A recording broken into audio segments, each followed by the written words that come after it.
لیکن رب اور اب کے رشتے میں کوئی لمٹ نہیں ہوتی، کوئی انا نہیں ہوتی، کوئی سیلف ریسپیکٹ نہیں ہوتی. آپ سے نچلا کوئی ہو ہی نہیں سکتا. اب غلام ہے، عبد ہے، اور اللہ رب ہے. یہ بات میں اس لیے سمجھا رہا ہوں کہ جب انسان اتھارٹی مان لے نا کسی کی، تو پھر اس سے سوال پوچھنے کی تمیز بدل جاتی ہے. آپ کو کسی پولیس والے نے روکا، آپ کو اس نے چلان دیا، آپ کیا کیے؟ یار یہ تو نہیں بنتی اس طرح چلان کی، کیا بکواس ہے؟ ایسے کو بات کرتا ہے پولیس والے سے؟ یا تو اس کی اتھارٹی نہ ہونا، کوئی اپنے آپ کو بہت وی آئی پی سمجھتا ہے اور وہ کسی ایسے کرپٹ سوسائٹی میں ہے جہاں پولیس کی کوئی اتھارٹی ہے ہی نہیں، تو ٹھیک ہے بدتمیزی کر بھی لے گا. کوئی جج ہے، جج نے کہا کہ آپ کو $400 کا فائن دینا ہے، کوئی جج کے سامنے آواز اونچی کرے گا؟ گالیاں نکالے گا؟ نہ، مان لیا نا، اتھارٹی ہے نا، اپنے آپ کو نیچا مان لیا، اس کو اوپر مان لیا. اگر اتفاق ہے بھی یا نہیں بھی ہے، پہلی بات یہ ہے جس میں کوئی غلط فہمی نہیں ہے، اتھارٹی اس کی ہے، مجھے ماننا ہے بس، باقی کچھ نہیں. بھیک مانگ سکتا ہے آدمی، پلی کر سکتا ہے، اپیل کر سکتا ہے، لیکن آگے سے آواز نہیں اٹھائے گا، شکایت نہیں کرے گا ایسے کہ یہ تو تکی نہیں بنتی، نا انصافی ہے، یہ نہ، ایسا نہیں ہوتا. اللہ تعالیٰ کے معاملے میں لوگ، اب ہمارا کیا ہوا ہے، ہم ایک کسٹمر کی طرح بن گئے. یہ جہنم جو ہے کیا مصیبت ہے، کیوں ہے؟ مجھے نہیں اچھا لگتا یہ. تو کچھ لوگ ہوتے ہیں جن کو شکایت ہوتی ہے اسلام ٹھیک ہی ہے لیکن یہ جو جہنم کی بات ہے یہ مجھے نہیں پسند. پہلی بات میں آپ کے سامنے یہ رکھ دوں کہ آپ کسی فلسفے کی بات کا انکار نہیں کر رہے یا اس میں تنقید نہیں کر رہے، یہ کوئی کیجول ریڈنگ نہیں ہے. اگر آپ نے اس کو واقعی اپنے رب کا کلام مانا ہے تو اس میں تنقید یا شکایت کرنے سے پہلے اپنی اوقات سمجھنے کی ضرورت ہے. آپ عبد ہیں. شکایت وہ کرتا ہے جو اپنے آپ کو کسی مقام پر سمجھے.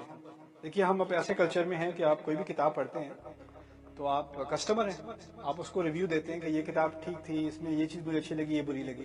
فلم دیکھتا ہے کوئی تو اس کو سٹار ریٹنگز دیتا ہے، 3 سٹارز ہے یا 2 سٹارز ہے یا 5 سٹارز ہے یا 4 سٹارز ہے. ایسا ہی ہوتا ہے نا. ہر چیز کو پڑھ کے آپ کرٹیک کرتے ہیں، ایویلیویٹ کرتے ہیں، اپنی پسند یا ناپسند کے بارے میں بحث کرتے ہیں. اب ہم یہی ایٹیٹیوڈ قرآن کی طرف لے آئیں، اللہ کے کلام کی طرف. یہ چیز مجھے اچھی لگتی ہے، یہ چیز مجھے ذرا صحیح نہیں لگتی. یہ عبد کا ایٹیٹیوڈ نہیں ہے، یہ کسٹمر کا ایٹیٹیوڈ ہے. اور ہم اس بات کو یعنی ہمارے ذہن سے یہ بات نکل چکی ہے کہ ہم اصل بات کر رہے ہیں اپنے رب کے بارے میں جس سے زیادہ اتھارٹی کسی کی ہے نہیں. آپ کو کبھی جرت بھی نہ ہو کسی جج کے سامنے کہنے کی آپ کی یہ بات تو مجھے پسند ہے، یہ نہ، اس کی غیر موجودگی میں کہہ دیں گے. آپ اگر وہ سامنے نہ ہو تو آپ کہہ دیں گے. لیکن اگر آپ نے اور میں نے مان لیا کہ اللہ ہم تمام کا شاہد ہے، ہم کو ہمیشہ دیکھ رہا ہے، ہماری بات سن رہا ہے، وہ ہوا السمیع العلیم، اور پھر ایسی بات کرنا جانتے ہوئے کہ خدا سن رہا ہے، تھوڑا اندازہ کریں، صحیح لگتا ہے؟ ہادانی خصمان اختصموا فی ربہم. میں آپ کو مثال دیتا ہوں. آفس میں آپ کا باس ہے، آپ کو اچھا نہیں لگتا، آپ بریک روم میں لنچ روم میں بیٹھے ہوئے ہیں، باس کے کیڑے نکال رہے ہیں، یار اس کو تو مینجمنٹ بھی نہیں آتی، خواہ مخواہ کا غصہ کرتا رہتا ہے، یہ کرتا رہتا ہے. آپ سنا رہے ہیں باس کے، آپ ٹھیک ٹھاک اس کی کھال ادھیڑ رہے ہیں، لیکن آپ کو ایک بات کا اندازہ نہیں ہے، آپ کا باس آپ کے پیچھے یہاں کھڑا ہے. باقی سب کو پتہ ہے، آپ کو نہیں پتا، آپ لگے ہوئے مگن. اور باقی آپ کو ذرا ایک سیکنڈ، اگر کوئی مذاق میں بھی کہہ دے باس تمہارے پیچھے ہے، مذاق میں بھی کہہ دے، رک جائے گا کہ نہیں؟ رک جائے گا نا، کیونکہ اس کو احساس ہوا کہ جو میرے سے اوپر اتھارٹی ہے، میں اس کے بارے میں گستاخی میں بات کر رہا ہوں، میری تو جاب چلی جائے گی. اس طریقے سے، اس لہجے سے قرآن کی باتوں کے بارے میں بات کرنا، اس بات کی دلیل ہے کہ انسان کو احساس ہی نہیں رہتا کہ خدا ان باتوں کا گواہ ہے، وہ بھی سن رہا ہے، وہ بھی دیکھ رہا ہے، اس کی بھی قدرت ہے، وہ تو ہے ہی نہیں، اس کی غیر موجودگی میں ہی بات کر رہے ہیں. یہ بڑی جرت کا کام ہے اس طرح سے بات کرنا.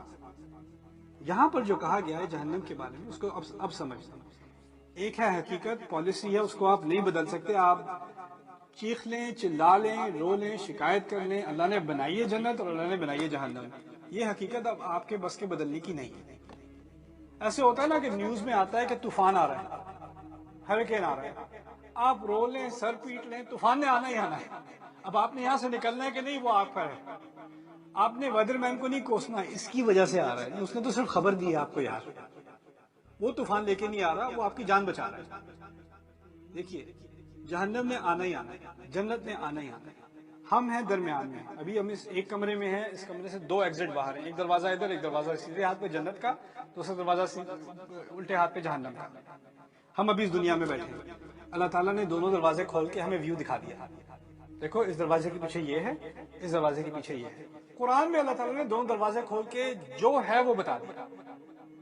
یہ کوئی خاص ہم پر لعنت نہیں کی، غصہ نہیں کیا، لیکن جو ہے وہ حقیقت ہے، وہ تمہیں معلوم ہونی چاہیے کہ تم کس چیز سے بچ رہے ہو، ادھر تم کس چیز کی طرف جا رہے ہو، تمہیں علم ہونا چاہیے۔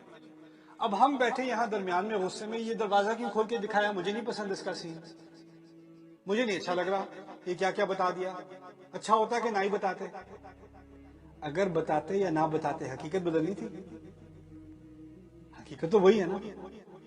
مجھے تو شکر گزار ہونا چاہیے کہ وہ ایک دن حقیقت دیکھنے، اور اگر اس دن دیکھ لیتے تو پھر پتہ کیا شکایت کرتے، پہلے کیوں نہیں بتایا؟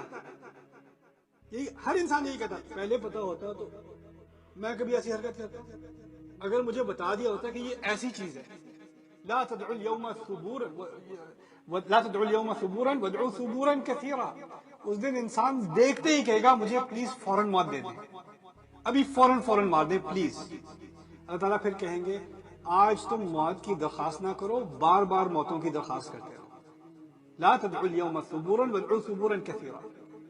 اس سے بہتر یہ نہیں ہے کہ پہلے سے انسان کو پتہ چل جائے کیا چیز ہے، کیا ہولناک حقیقت ہے۔ میں کہتا ہوں یہی رحمت ہے، یہی اللہ تعالیٰ کی رحمت ہے، جو دوسری قوموں پر اس درجے میں نہیں ہوئی جس درجے میں قرآن میں ہوئی ہے۔ قرآن میں جہنم کا ذکر اللہ تعالیٰ کی ایک رحمت ہے۔ جیسے آپ اندازے سے سمجھ لیں، مثال کے ذریعے سے سمجھ لیں، جیسے آپ نیوز رپورٹ سن رہے ہیں کہ یہاں پر ایک سونامی آ رہی ہے، بڑی ویو آ رہی ہے، سیلاب آنے والا ہے، شہر سے نکل جاؤ، وہ بری خبر رحمت ہے۔ وہ خبر نہ ہو تو آپ نے ڈوبنا ہی ڈوبنا ہے۔ اس خبر کو کوس رہے ہیں کہ یہ کیوں خبر دے دی، کیوں بتا دیا، یہ حقیقت ہے بھائی، حقیقت سے نہیں بھاگ سکتے آپ، حقیقت آپ کی پریفرنس سے نہیں بدل جائے گی۔ آپ کو نہیں اچھا لگتا یہ بات ماننا، اس سے حقیقت نہیں بدلے گی۔ موت نے آنا ہے، ہم نے کھڑے ہونا ہے، اللہ تعالیٰ کے سامنے گواہی دینی ہے۔ آپ اس کو مانتے ہیں تو مانے، نہیں مانتے تو مانے، لیکن اگر مان لیا ہے تو پھر اب شکایت کی بات نہیں، اب پھر شکایت کی بات نہیں۔